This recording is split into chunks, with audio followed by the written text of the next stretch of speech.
এই যে তোমার বন্ধুকে আগে বুঝালে এরকম হতো না। শফিক ভাইকে বলো দিব যেন না দেয়। তুই বন্ধু নামে কলঙ্ক, বিপদে বন্ধুর পাশে থাকা দরকার। শফিক পল্লিগ্রাম টিভি থেকে যখন থেকে বেরিয়ে এসেছে তখন থেকে শফিকের কপালে দুঃখ। যে দাদা রুবেল আর রাকেশের খবর কি?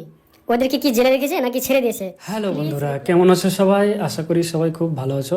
তো বন্ধুরা, আমি ইমরান এবং তোমরা দেখছো স্টোরি উইথ ইমরান। তো বন্ধুরা, তোমরা অনেকে অনেক রকমের কমেন্ট করেছিলে। প্রত্যেকটা ভিডিওতে অনেক হাজার হাজার কমেন্ট আসছে, তো প্রত্যেকটা কমেন্টে তো আমরা রিপ্লাই দিতে পারছি না, কিন্তু কিছু কিছু কমেন্ট আছে যেগুলো খুবই গুরুত্বপূর্ণ কমেন্ট, সেগুলো রিপ্লাই দেওয়া খুবই দরকার। আমার মনে হয় যে সেই প্রশ্নের উত্তরগুলো তোমাদের জানাটা খুবই দরকার, আর তাই ভাবলাম যে সেটা নিয়ে একটা ভিডিও বানিয়ে দিই। তো আজকের ভিডিওতে কিছু কিছু ভালো কমেন্ট আছে, সেই কমেন্টের উত্তর তোমাদেরকে দিব। বিশেষ করে তোমরা শফিককে নিয়ে অনেক কমেন্ট করেছিলে, সেই কমেন্টের রিপ্লাই তোমাদেরকে দিব। তো তোমরা যারা চ্যানেলে নতুন তারা চ্যানেলটাকে সাবস্ক্রাইব করে পাশে থাকা নোটিফিকেশন বাটনটি বাজিয়ে দাও আরও এই ধরনের নতুন নতুন ভিডিও পেতে। তো চলো এবার শুরু করা যাক। তো বন্ধুরা, প্রথম কমেন্ট হচ্ছে ফারুক মমিন কমেন্ট করেছে, শফিক ভাইকে বলো দিব যেন না দেয়, মেয়েটা দেখতে ভালো। তো বন্ধুরা, আমি এটা শফিককে বলেছিলাম যে যথেষ্ট ভালোই মেয়ে, হ্যাঁ শিক্ষিত মেয়ে, ভালো মেয়ে, তো তারা দুজন যাতে একসাথে থাকে আমি এটা বলেছিলাম। কিন্তু এখন কি হয়, তারা দুজন একসাথে থাকে কি থাকে না, কি হয় না হয়, তোমরা আস্তে আস্তে সবই জানতে পারবে। দ্বিতীয় কমেন্ট যেটা হচ্ছে সেটা হলো যে শামসুল আলম নামে একজন কমেন্ট করেছে যে ইমরান ভাই তোমার মেন চ্যানেলের নাম কি? তো ভাই, আমার মেন চ্যানেলের নাম হচ্ছে জাস্টিন ইমরান। ওটাতে আমি 2-3 বছর থেকে ভিডিও দিইনি কিছু কারণে, তবে খুব তাড়াতাড়ি ওই চ্যানেলেও আমি ভিডিও দেবো। আর এটাও আমার মেন চ্যানেল, বর্তমানে এই চ্যানেলে আমি অ্যাক্টিভ থাকবো, তো এই চ্যানেলটাকে তুমি সাবস্ক্রাইব করে রাখো। এরপর কমেন্ট করেছে আরেকজন, যে লিখেছে যে তুই বন্ধু নামে কলঙ্ক, বিপদে বন্ধুর পাশে থাকা দরকার। তো বন্ধুরা, যারা এই কমেন্টটা করেছো বা যে কমেন্টটা করেছো বা যারা এটা মনে করছো তাদেরকে আমি বলি যে শফিককে বর্তমানে জেলে নিয়ে গেছে, হ্যাঁ, তো শফিককে বর্তমানে জেলে নিয়ে গেছে, আর আমি বিপদের সময় পাশে আছি না আছি সেটা তো তোমরা দেখতে পাচ্ছ না, আমি কি করছি না করছি। একটা বন্ধু জেলে আছে, হ্যাঁ, তো আমি তাকে বাঁচার চেষ্টা করছি কিনা বা আমি কি করছি বা আমি কতটা পাশে আছি না আছি তোমরা তো দেখতে পাও না। হ্যাঁ, আমি যথেষ্ট চেষ্টা করছি তাকে বাঁচানোর, ঠিক আছে, তাকে জেল থেকে ছুটানোর, কিন্তু আমি তো একা কিছু করতে পারবো না, কারণ আমি রিসেন্টলি গিয়েছিলাম ওখানে, তো শফিকের বাড়ি গিয়েছিলাম, তো ওখানে গিয়ে দেখলাম যে শফিকের বাবা নিজেই বাড়িতে নেই। হ্যাঁ, আর সবথেকে বড় কথা হচ্ছে শফিকের নম্বর সুইচ অফ, শফিকের বাবার নম্বর সুইচ অফ, আমি কারোর সঙ্গে ঠিকঠাক যোগাযোগ করতে পারছি না, ঠিক আছে। আর আমি গেলাম শফিককে দেখতে, যেখানে ও জেলে আছে, মানে একটা হোমে আছে, তো ওখানে গেলাম, তো আমি শফিককে দেখতে পেলাম না, কারণ ওখানকার পুলিশ যারা আছে ওরা বলছে কি যারা হোমে থাকে তাদেরকে দেখার পারমিশন সবসময় থাকে না। তো আমি সেখানে গিয়ে দেখতেও পারিনি, ঠিক আছে। তাছাড়াও আমি যে পল্লীগ্রামের যে রবিউল, তাকেও আমি রিকোয়েস্ট করেছি যে একটু দেখো তোমরা, তোমাদের চ্যানেলে তো আগে কাজ করতো, এখন হয়তো কাজ করে না, কিন্তু তোমাদের চ্যানেলে তো বড় হয়েছে, তো তোমরা একটু দেখো ওকে একটু ছোটার ব্যবস্থা করো ওখান থেকে, জেল থেকে। হ্যাঁ, তো আমি কতটা চেষ্টা করছি বন্ধুর জন্য, বা আমি কি করছি না করছি তোমরা তো দেখতে পাচ্ছ না, আমি তো সব কিছুর ভিডিও বানিয়ে বানিয়ে রাখতে পারবো না, বা অনেক কিছু অনেকের সাথে কথা হয়, শফিকের বাবার সাথে সব সাথে কথা হয়, এদিকে তারা মায়ের সাথে কথা হয়, সবার সাথে কথা হয়, তো কার সাথে কি কথা হচ্ছে না হচ্ছে, কাকে আমি হেল্প করতে চাইছি, কাকে হেল্প করতে চাইছি না, তোমরা তো ততটা দেখতে পাচ্ছ না, বা আমি তো সব কিছু তোমাদেরকে দেখাতে পারবো না, হ্যাঁ, বা সব কিছুর তো অ্যালাউ নেই যে আমি যেখানে যাবো আমি ভিডিও করে নিলাম বা কল রেকর্ডিং নিয়ে তোমাদেরকে শুনিয়ে দিলাম। হ্যাঁ, এটা তো অ্যাকচুয়ালি ভালো না যে কারো কল রেকর্ডিং শোনানো, এটা তো একটা আইনত অপরাধ। তো সব কিছু আমি তোমাদেরকে দেখাতে পারছি না, আমি বুঝাতে পারছি না যে আমি বিপদে আছি না নেই। হ্যাঁ, অবশ্যই আমি বিপদে আছি, হ্যাঁ, আমি অবশ্যই হেল্প করার চেষ্টা করছি, আমার দিক থেকে আমি যথেষ্ট হেল্প করার চেষ্টা করছি, কিন্তু আমি একা একা কতটুকু হেল্প করবো বলো। তবে হ্যাঁ, আমি একটা কথা বলেছি, আমি তারার যেটা মা, তো ওকে আমি একটা কথা বলেছি যে তোমরা একটা মীমাংসা করো, ঠিক আছে, এইভাবে তো হবে না, এইভাবে আরও কেসটা জটিল হবে, আরও বেশি করে জটিল হবে। তো আমি দুই পক্ষকে বলার চেষ্টা করছি এটাই, শফিককেও আর তারাকেও, মানে দুই বাড়ির লোককে আমি বলার চেষ্টা করছি যে তারা যেন একটা মীমাংসা করে। তবে আমি শফিকের বাবার সঙ্গে যোগাযোগ করতে পারিনি, কারণ শফিকের বাবা বাড়িতে নাই আর সুইচ অফ মোয়ে। তবে আমি তারা মায়ের সঙ্গে যোগাযোগ করেছিলাম এবং তারাকে বলেছিলাম যেন একটা মীমাংসা করে এবং সব কিছু ঠিকঠাক হয়। হ্যাঁ, তো দুই পক্ষর সঙ্গে আমি যোগাযোগ করার চেষ্টা করছি এবং যাতে একটা ভালো সিদ্ধান্তে আসা যায় সেটা চেষ্টা করছি। শফিকে যাতে তাড়াতাড়ি জেল থেকে ছেড়ে দেয় আমি সেটাই চেষ্টা করছি, ঠিক আছে, কারণ জেলে দুজনই রয়েছে, শফিকও রয়েছে তারাও রয়েছে। তারাকে আগে জেলে ভরেছিল, শফিকে পরে ভরেছে, হ্যাঁ, তো দুজনে রয়েছে। তো আমি আমার দিক থেকে যথেষ্ট চেষ্টা করছি বন্ধুরা, হ্যাঁ, তোমরা হয়তো দেখতে পাচ্ছ না সেটা, কিন্তু আমি অবশ্যই চেষ্টা করছি। এরপর আরেকজন কমেন্ট করেছে, আই অ্যাম আক্তারুল বয়, সে লিখেছে লাভ ইউ ইমরান ভাই, বিগ ফ্যান। তো লাভ ইউ টু ভাই, থ্যাংক ইউ। এরপর কমেন্ট করেছে এমডি রিজওয়ান, তো সে কমেন্ট করেছে শফিক যেন আবার পল্লীগ্রাম টিভিতে ফিরে আসে, তো এমডি রিজওয়ান, আমিও এটা চাই যে শফিক যাতে আবার পল্লিগ্রাম টিভিতে ফিরে যায়। আসলে যখন শফিক পল্লিগ্রাম টিভি থেকে বেরোনোর অনেক আগে আমি ওকে রিকোয়েস্ট করেছিলাম, শফিককে রিকোয়েস্ট করেছিলাম যে শফিক, তুমি তো এখানে সব ঠিকঠাকই আছে, তুমি একটা বেতন পাচ্ছ, হ্যাঁ তুমি এখানে ভালো কাজ করছো, তো তুমি কেন পল্লিগ্রাম টিভি থেকে বেরিয়ে যাবে? তো দেখো ওর মনের ভিতরে কি আছে না আছে, ও কেন বেরিয়েছে না বেরিয়েছে আমি তো ওর মনের ভিতরে ঢুকতে পারবো না। কারণ ওর বাড়ি হচ্ছে আজলামপুর, আমার বাড়ি থেকে 4 ঘন্টা রাস্তা, আমার বাড়ি এখানে। হ্যাঁ, তো ফোনে কথা হতো, আমার বাড়িতে সবসময় ও আসতো না, তো ফোনে কথা হতো, ফোনে যতটুকু বলার চেষ্টা করেছি আমি করেছি। হ্যাঁ, ওর মা বাবা বুঝালছে, আমি বুঝালছি, এবার ওর কি প্রবলেম ছিল না প্রবলেম ছিল সেটা আমরাকে এখন পর্যন্ত বলিনি যে পল্লিগ্রাম টিভি থেকে সে কেন বেরিয়েছে। হ্যাঁ, আর শফিক আমি এখনও বলি যে আমার মনে হবে তুমি পল্লিগ্রামে চলে যাও, সেটা তোমার বেটার হবে। আর এবার আমাকে শফিক যেটা বলছে কি না, আমি নিজে একাই কাজ করতে চাই, একাই কাজ করে আমি সব কিছু ঠিকঠাক করতে চাই। তো এবার সে যদি চাই এটা যে আমি একা কাজ করবো, আমি পল্লিগ্রাম টিভিতে কাজ করবো না, তাহলে তো আমি বুঝে পারবো না বলো। তাকে যদি বুঝিয়ে তার মা বাবা না পারে, তাহলে আমি কি করে তাকে বুঝাবো বলো? আমি বন্ধু হিসাবে কতটুকু বুঝাবো?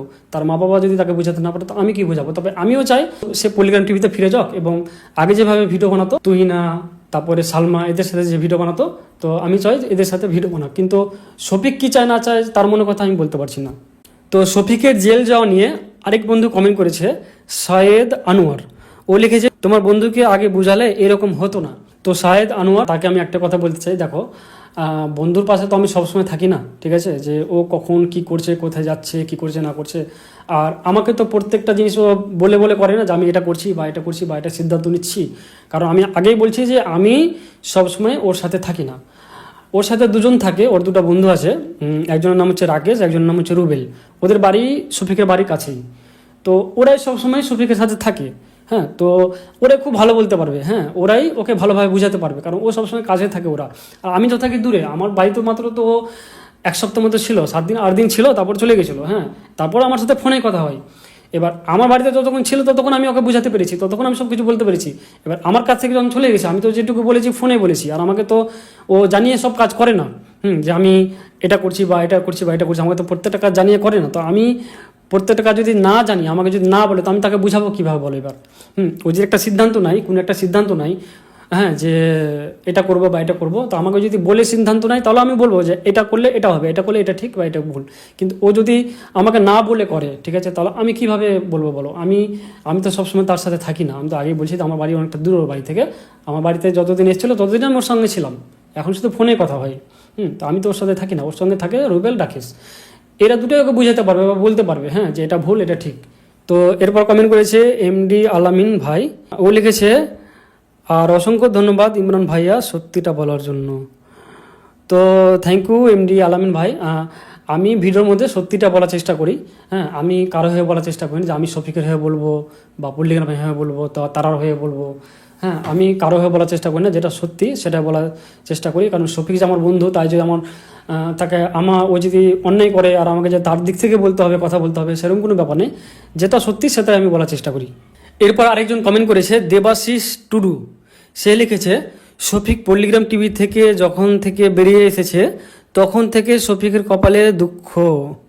হ্যাঁ, তো কথাটা একদমই সত্যি যে শফিক যখন পল্লিগ্রাম টিভিতে কাজ করতো তখন কিন্তু তার সম্পর্কে আমরা কোনো খারাপ কিছু শুনিনি বা খারাপ কিছু পাইনি যে শফিকের এটা করে বা ওটা করে বা এ করে ও করে। তখন কিন্তু আমরা ওর সম্পর্কে মোটেই কিছু জানতাম না। বা আমার যে ওর সাথে 4 বছর ধরে বন্ধুত্ব, আমি গেছি এসেছি, হ্যাঁ কথা হয় ফোনে, কিন্তু আমি আজ পর্যন্ত বুঝতে পারলাম না যে শফিক কোথায় খারাপ বা ও খারাপ কি করে। হ্যাঁ, কিন্তু যখন থেকে পল্লিগ্রাম টিভি থেকে বেরিয়েছে তারপর থেকে কিন্তু ও লাইফে খারাপ হতে গেছে একটা পর একটা। তো আমি জানি না এটা কেন হচ্ছে বা কিসের জন্য হচ্ছে। হ্যাঁ, সেটা তোমরাই খুব ভালোভাবে বলতে পারবে যে সেটা পল্লিগ্রাম টিভি থেকে বেরিয়ে আসার পর তার লাইফে কেন এত রকমের ঘটনা ঘটতে আছে, একটা পর একটা ঘটনা কেন ঘটতে আছে। তো আমার যেটা মনে হয় যে যখন পল্লিগ্রামের শফিক কাজ করতো তখন হতে পারে সে একটা কারো চোখে চোখে থাকতো, কারো একটা আইনে থাকতো বলে হয়তো ঠিক ছিল। হ্যাঁ, আর এখন হয়তো কারো পাল্লে পড়ে গেছে বা কারো এসে পড়ে গেছে বলে হয়তো এরকম। তো জানি না আমি এই বিষয়ে কতটা কী হচ্ছে না হচ্ছে। তো সেটা তোমরাই বলো যে কেন পল্লিগ্রাম টিভি থেকে বেরিয়ে যাওয়ার পর শফিকের সঙ্গে শুধু খারাপই হচ্ছে। এরপর লাস্ট একটা কমেন্ট, হ্যাঁ যেটা অখিল বিশ্বাস লিখেছে যে, দাদা রুবেল আর রাকেশের খবর কি? ওদের কি জেলে রেখেছে নাকি ছেড়ে দিয়েছে? প্লিজ রিপ্লাই দাও। তো বন্ধুরা আমি বলে রাখি যে শফিক, রুবেল আর রাকেশ এরা তিনজন বাহাদুরপুর বলে একটা হোটেল আছে, হ্যাঁ সেই হোটেলে ওরা ছিল, সেখানে করে একটা হোটেলে ছিল।